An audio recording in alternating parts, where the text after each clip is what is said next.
देखिए, मेरा ये मानना है जिस प्रकार से आप एकदम से देश के लिए खेल कर आए हो और तुरंत एक एजेंडे से जुड़ जाना, एक हर चीज़ की गरिमा होती है। हमने भी प्लेयर्स को टिकट दिया, लेकिन एक अरसा बीत जाने के बाद जब वो सेटल हो गए, तो पहले जाने से पहले भी किस प्रकार का घटनाक्रम हुआ, आने के बाद भी किस प्रकार का घटनाक्रम हुआ, तो कहीं न कहीं ये दोनों घटनाक्रम इशारा करते हैं कि किसी न किसी जगह से या किसी न किसी तरीके से उनकी जो है आपसी तालमेल तो था।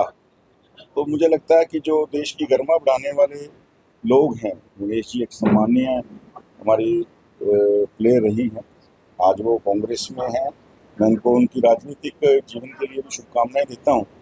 मैं क्रिटिसाइज़ नहीं कर रहा, लेकिन इतना ज़रूर कर रहा हूँ कि तुरंत आप ओलंपिक खेल के आने के बाद इस प्रकार से एक जो संस्था है उसकी गरिमा को एकदम से पॉलिटिकल पार्टी के हाथों में, तो इस प्रकार थोड़ा-सा लगता है कि कहीं न कुछ तालमेल था। तो अब खटाखट प्रदेश है।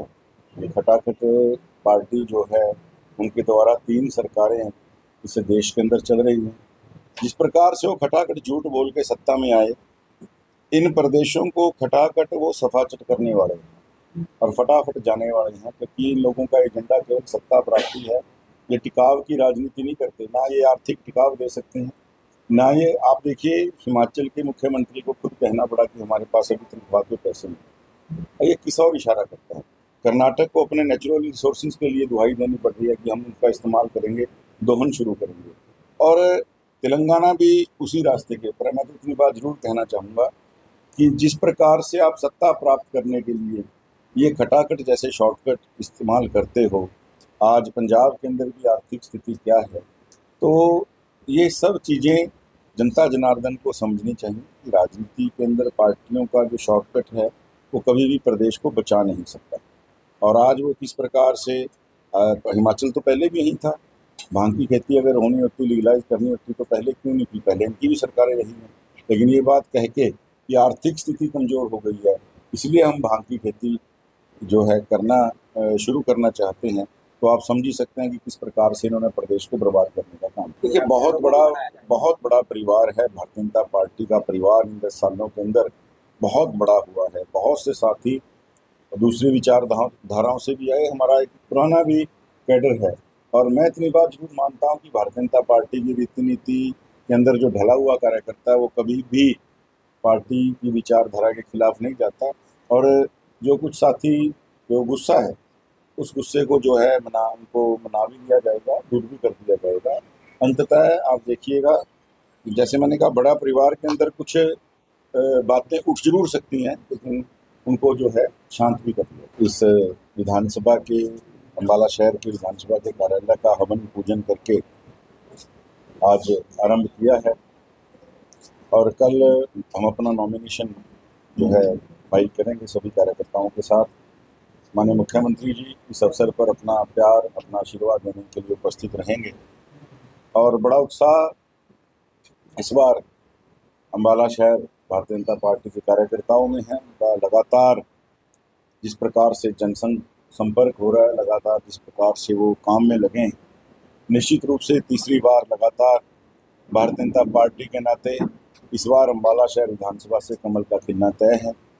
और जो 10 साल के डबल इंजन की सरकार के अच्छे कार्य हैं, जो नीतियां हैं, चाहे वो किसी भी नाते रही हों, हर वर्ग उनसे कहीं ना कहीं लाभान्वित हुआ है। और अम्बाला शहर की स्वाभिमानी जनता का जनार्दन का आशीर्वाद हमें भरपूर स्नेह, भरपूर आशीर्वाद हमें मिल रहा है। हम 100% विजयी होकर 8 अक्टूबर को जब रिजल्ट आएगा, ये अम्बाला शहर भारतीय जनता पार्टी की सीट जो है, इसको हम दोबारा परचम फहराकर जो है कमल का फूल खिलाएंगे। देखिए, हर पार्टी अपने तरीके से अपना आकलन करके लिस्ट को जारी करती है। मैं कोई कटाक्ष नहीं करना चाहता, क्योंकि प्रत्येक पार्टी अपनी रणनीति के नाते काम करती है और प्रत्येक पार्टी एक रणनीति के नाते कैंडिडेट को उतारती है। उन्होंने लिस्ट जारी की है, जो भी कैंडिडेट हैं वो मैदान में आएंगे। लेकिन मैं इतनी बात जरूर कहूँगा कि भारतीय जनता पार्टी के कार्यकर्ताओं का, उनका जो विश्वास है, जनता का जो उनके प्रति विश्वास पैदा हुआ है उनकी नीतियों में, हम 100% जो है जीतकर भारतीय जनता पार्टी सरकार बना रहे हैं। अभी भी आधी लिस्ट होनी बाकी है।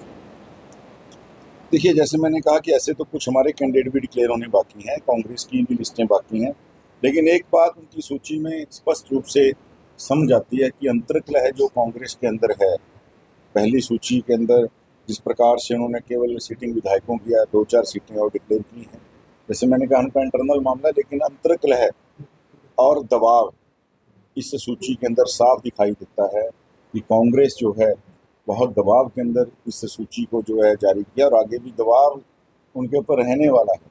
भारतीय जनता पार्टी ने एक बड़ी लिस्ट 67 जो उम्मीदवार हैं पहली लिस्ट के अंदर जो हैं अपने उन्होंने दिए हैं, सूची जारी की है, तो स्पष्ट रूप से आप देख सकते हैं कि कांग्रेस जो है एक मानसिक दबाव और तनाव के नाते इन सूचियों को जारी